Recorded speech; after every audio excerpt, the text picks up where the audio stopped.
Amigos míos, bienvenidos a bordo de este viaje de historias. Y hoy nos vamos a embarcar en una aventura en la que uno encuentra que no todo está perdido cuando cree que ya no hay nada más que hacer.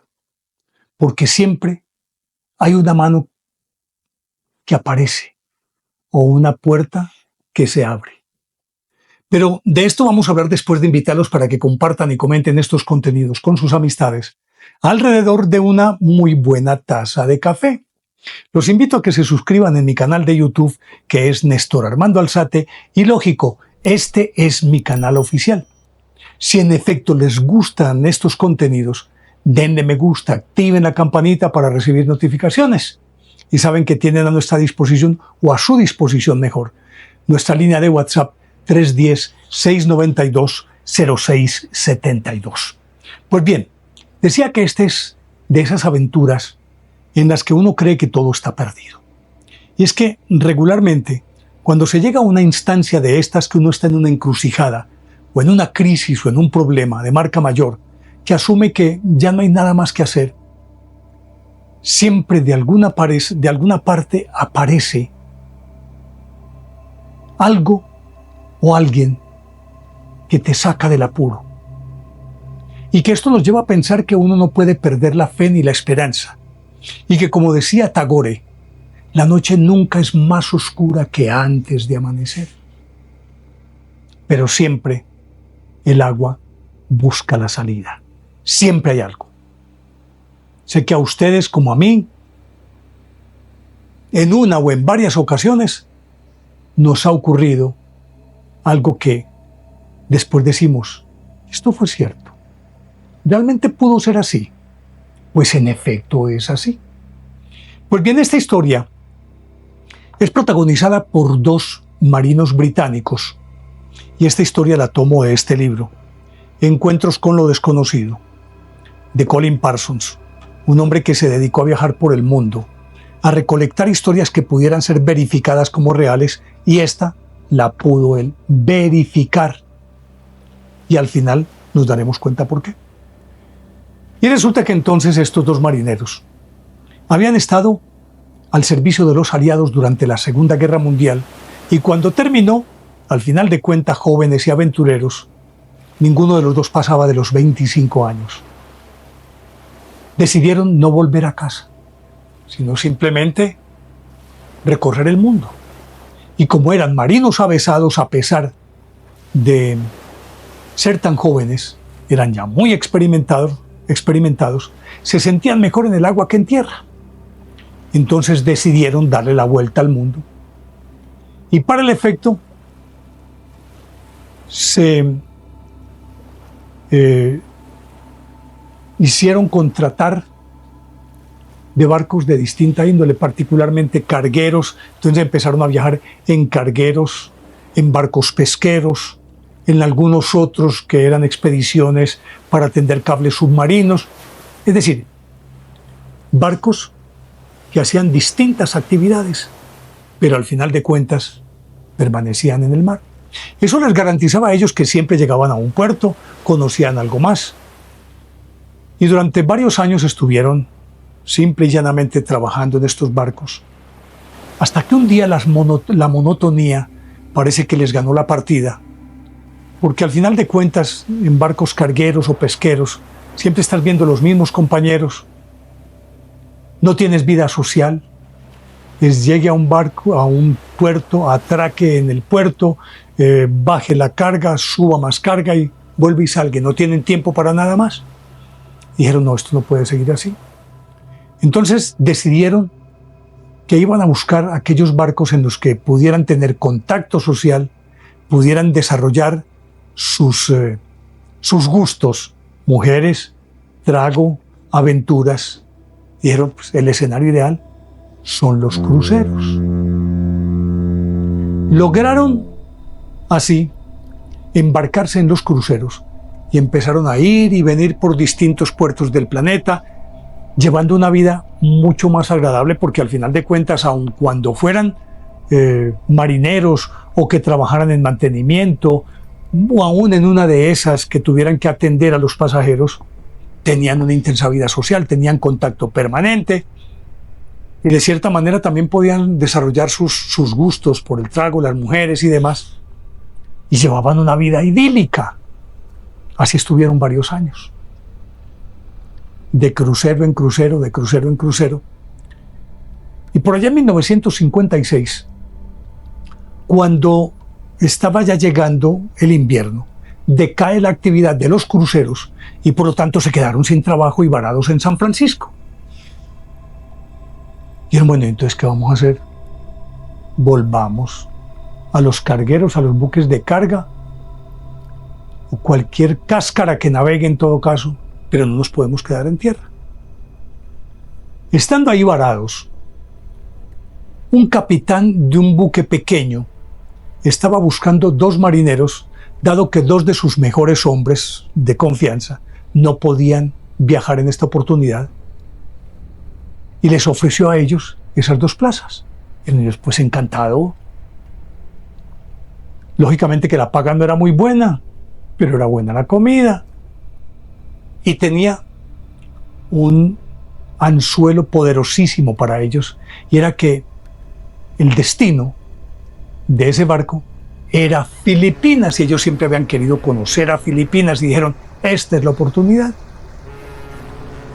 Esos barcos pequeños, no necesariamente afiliados a las grandes flotas, regularmente navegan con bajo perfil, muchas veces transportando mercancía que no necesariamente es ilegal, pero que a lo mejor para no rendir cuentas en las aduanas o llevan licor, y ¿por qué no? A la hora de la verdad hasta contrabando. Lo cierto del caso, pues que nuestros muchachos no eran tan escrupulosos, se embarcaron y se fueron ahí.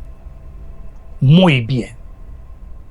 Empezaron a navegar, todo iba perfecto, la comida era buena, el trato era bueno, el barco, aunque pequeño, se mostraba seguro. Pero resulta que como al 7º día, ya al anochecer, tocaron la alarma e hicieron subir a todos a cubierta. Cuando llegaron allí, ¿cuál no sería la sorpresa de Eric y de Peter? Que vieron el barco incendiado. Incendiado. Ya las llamas habían ganado el grueso del barco, ya era cuestión de lanzarse al agua. Pues les dieron 2 salvavidas y ellos se lanzaron al agua. Se las ingeniaron para llevar una cuerda que pudiera mantenerlos unidos el uno al otro, para no perderse, porque las olas o las corrientes marinas pueden separarlos en cualquier momento. Un golpe de agua y desapareció el otro y chao. Así se mantuvieron juntos. Y como era apenas comprensible, no llevaban agua, no tenían comida. Y aunque en principio nadaron, llegaron un momento a decir, bueno, ¿y estamos nadando en qué dirección, hacia dónde vamos? Pues qué desperdicio gastar nuestras fuerzas. ¿Nadando hacia dónde? Ya era de noche. Se quedaron flotando porque dijeron, no gastemos más fuerzas. Simplemente se quedaron flotando. El mar afortunadamente sereno. Probablemente alguno de los 2 pudo dormitar un poco, o los 2, o el uno dormitaba y el otro vigilaba. Lo cierto es que pasaron toda la noche. Llegó el sol por la mañana y, lógico, la sed atenazaba las gargantas de ellos. La boca reseca. Aparte de eso, el hambre. La piel ya lacerada por los rayos del sol cuando se levantó a pegarles fuerte. Y, lógicamente, lo que produce la sal en estas laceraciones, imagínense ustedes lo que es, cómo debe arder esto. Y lógicamente sin protección en la cabeza ni nada, sino simplemente ahí. Y decían, entonces, ¿ahora qué podemos hacer? Inclusive, como para tratar de perderle el miedo a todo, hablaban sobre cómo sería esa experiencia de morir ahogados. Pero al final de cuentas, eran jóvenes, tenían sueños. Y en esa edad uno siempre piensa, la muerte no es para mí. Eso es para los demás, para los viejos, pero no para mí. Pues bien, así transcurrió buena parte del día. Y ya ellos habían perdido la esperanza de que pudieran llegar a alguna playa. Y estando en esas cavilaciones, sintieron un chapoteo en el agua y en principio pensaron que podría ser un pez depredador, un tiburón. En la inmensidad del océano, uno mirando en todas las direcciones donde puede haber tierra, hacia dónde miro, por dónde nado, y encima un chapoteo de estos, pensaron, nos llegó la hora. Pero poniéndole atención, escucharon que el chapoteo no era el característico de los peces, sino que ellos lo conocían muy bien, el chapoteo de los ramos, de los remos, que no ramos, sino remos. Remos por aquí. Y de pronto entonces, mirando en distintas direcciones, vieron que se aproximaba alguien en lo que evidentemente era un bote salvavidas también. Un poco más grande que una canoa. Y en él, un marino corpulento, grandote, que tenía su uniforme de marino con su solapa y todas estas cosas. Y se arrimó junto a ellos y sin decir palabras, como era un gigantón, y los cogió a los dos y los sacó del agua y los metió ahí. Quedaron estupefactos. ¿Qué fue esto? Era un gracias. ¿Y quién eres tú? Él dijo, soy Rose. No les dijo más. Ellos se deshicieron dándole las gracias, pero le dijeron que si tenía agua o algo para comer. No, nada. Ni agua ni nada. Y entonces, llevan mucho tiempo, y llevo algún tiempo remando. ¿Y cómo has podido sobrevivir? Dijo, hay muchas maneras. Entonces, ¿qué vamos a hacer? Dijo, tranquilos, no se preocupen. Y metió las manos, y no sé si era que estaba entrenado o qué, logró sacar un pez, les dijo, aquí tienen. Pero antes de que ellos comieran, les dijo, es que es muy fácil pescar, yo les voy a enseñar. Pero cogió el pez y lo devolvió al agua. Y, ¿pero cómo lo devuelves al agua? Pues un ratico más y no podemos ya más con esto. Entonces él volvió, metió las manos y sacó un pez grande y lo partió. ¿Cómo sería la fuerza? Y les dijo, tómense esa agua que está dentro del pez, que esa no es dañina. Agua acumulada en el pez, se saciaron, se comieron buena parte del pez hasta que quedaron llenos, durmieron un poco y ya llegando el atardecer, el tipo con la seguridad de quien sabe hacia dónde va, se enrumbó a una isla. El tipo ya sabía a qué isla llegaba o cómo la descubrió. Lo cierto es que entonces llegaron a la isla. Y llegaron a la isla, desembarcaron, y aunque era una isla aparentemente deshabitada, en las oquedades de las piedras había muy buena cantidad de agua. Entonces estos fueron y tomaron agua. En el recorrido hacia la isla, el tipo sacó 2 o 3 pescados más grandes, los tiró a la barca y siguió. Llegaron por la noche, se las ingeniaron, prendieron fuego, hicieron una fogata, asaron un poquito la carne, tomaron agua, pero Rose ni comía ni tomaba agua. Pero estos sí le ofrecían y él nada. Y estos se saciaron. Un hombre de muy pocas palabras, Rose, cuando le decían que comiera, él decía, no, gracias, coman ustedes. Y se quedaba en silencio, pero estos escuchaban que él farfullaba algo, es decir, hablaba en tono muy bajito, como susurrando, casi como en secreto, pero era algo así como una recriminación, y así. Pero tan raro este tipo, ¿qué estará diciendo? Lo cierto del caso es que, bueno, comieron, se llenaron y se acostaron en la arena y se durmieron. Al otro día, temprano, se comieron el resto de los peces que tenían ahí, tomaron más agua y de pronto vieron que Rose les dijo: bueno, amigos míos, ya quedan aquí en la isla, yo me voy. ¿Y pero cómo nos vas a dejar aquí? Sí, hombre, los rescaté y los traje aquí. Hubieran preferido que los hubiera dejado en el mar. No, no, no, no. Muchas gracias por habernos traído aquí. Y les dijo: me voy, pero tengo que pedirles un gran favor. Le dijeron ellos: ¿qué? Y miren, apréndanse esta dirección y este número. Y casi como tú apréndete la dirección y tú el número. La dirección es tal, se la dio. El número es tal y es en Londres. Esa dirección, cuando lleguen a esa dirección van a encontrar a mi esposa, que se llama Millicent Rose. Cuando lleguen donde ella, le dicen o le dictan el número y le dicen que es un dinero que yo lo tengo guardado en una caja de seguridad en un banco y que la llave para abrir esa caja está en el cobertizo. Supongo yo, al decir cobertizo, lo que llamaríamos nosotros garaje o algo así por el estilo, sobre el ducto de agua que sobresale de ahí. Ahí encimita está la llave.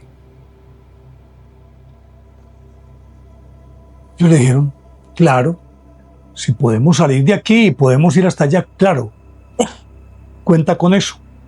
Perdón, me tomo un sorbito de café.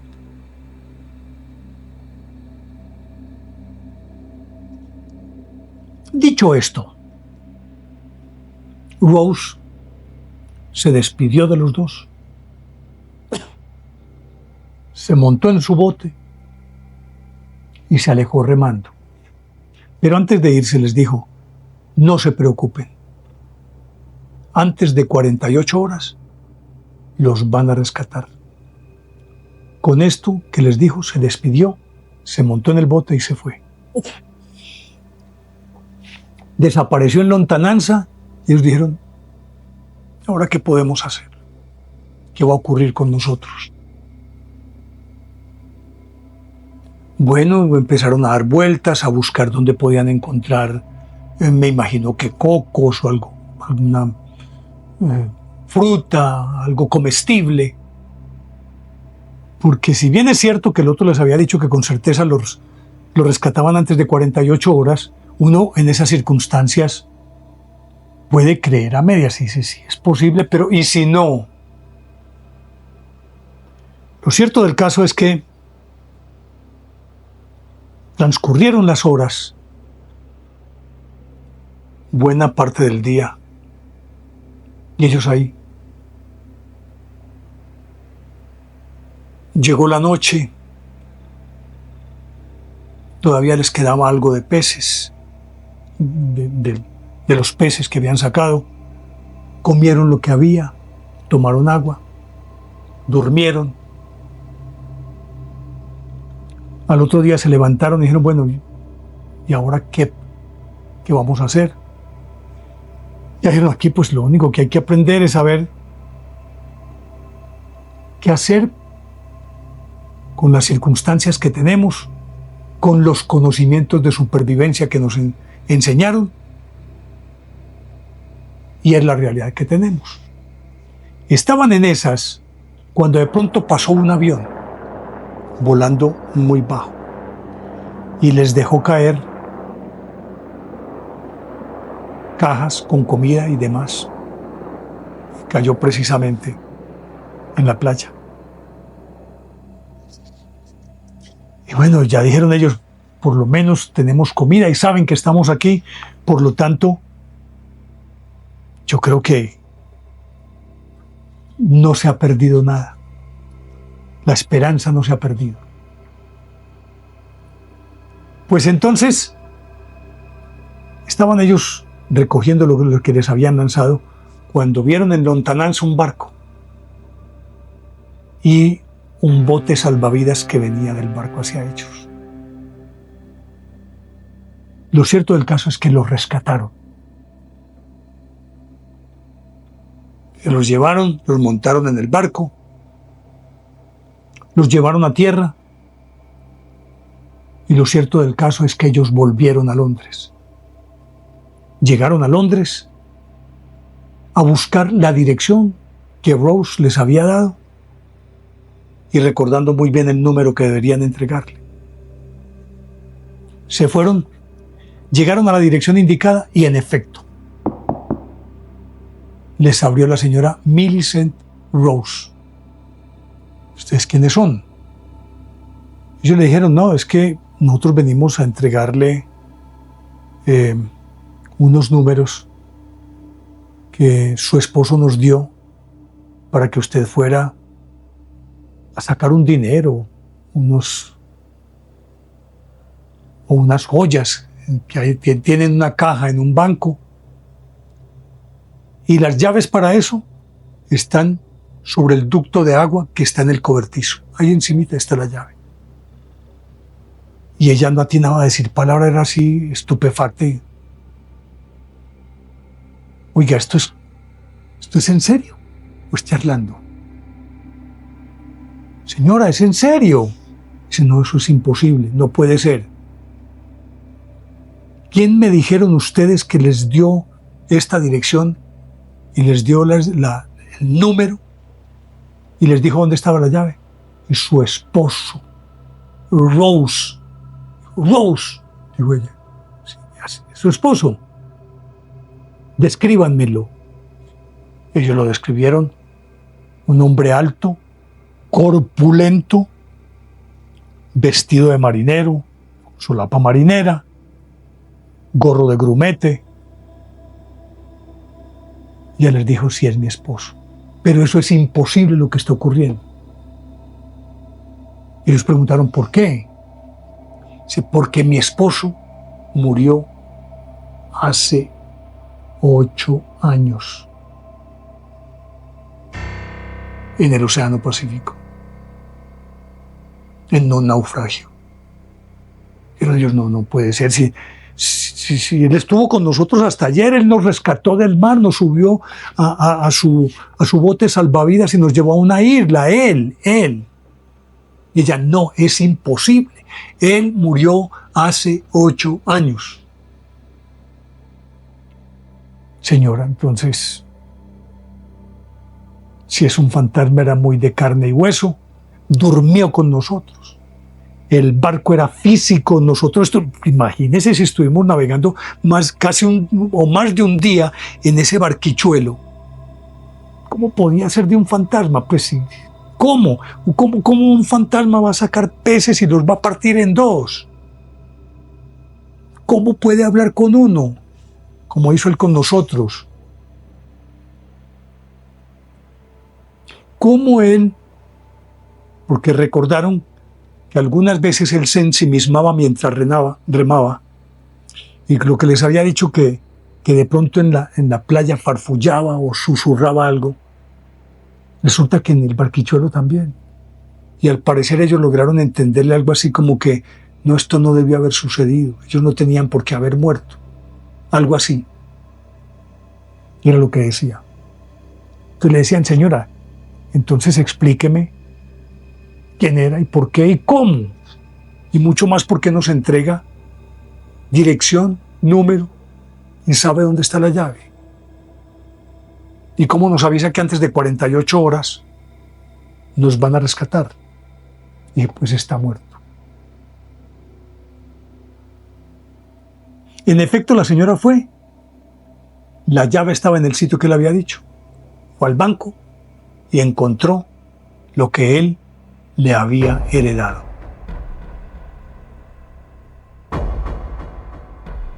Tal cual él se lo había dicho.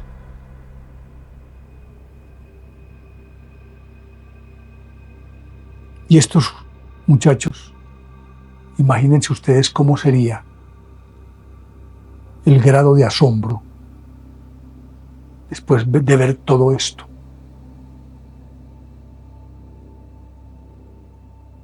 Y cuenta Colin Parsons, que recopiló esta historia, que pudo corroborarla y que en efecto él mismo fue a investigar.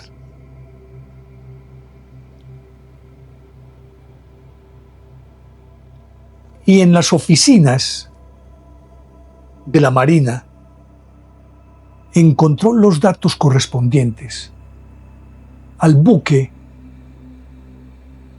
en el que había estado trabajando. Rose logró entrar a los archivos y encontró que había un reporte de la bitácora del capitán de ese barco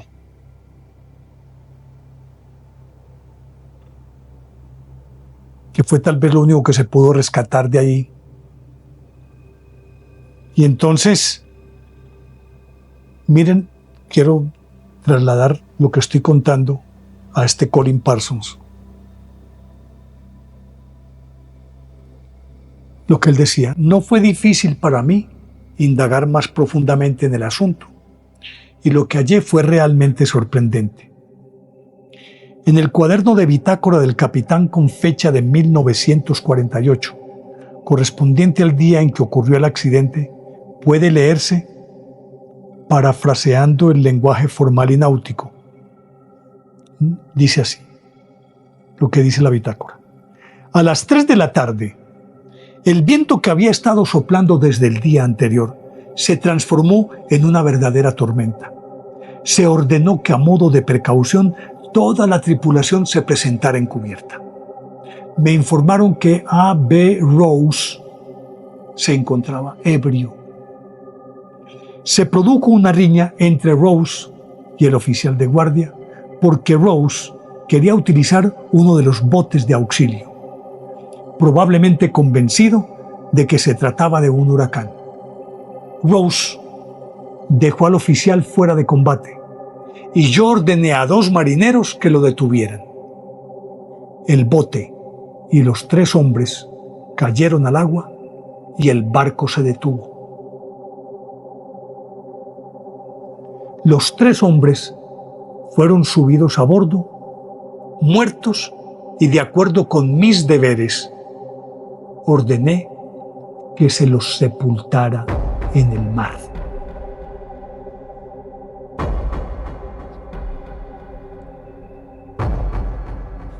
O sea que ahí corrobora que en efecto el fantasma de Rose siguió navegando en ese bote salvavidas o en ese barquichuelo. Y aquí es cuando yo me remito a algunos estudiosos como J.B. Rhine, como Leo Talamonte y otros tantos, que hablan de cómo una persona que ha muerto, pero tiene algo pendiente, es muy probable que se quede aferrado como entre las 2 dimensiones, en esta vida y la otra, porque hay algo que no concluyó, que no terminó. Y esa tarea pendiente muchas veces puede significar el bienestar o el sufrimiento de los seres queridos. En este caso, su esposa no pasaba por una buena situación económica tras su muerte. Y por eso tenía que comunicárselo a alguien, que encargarle a alguien esa misión.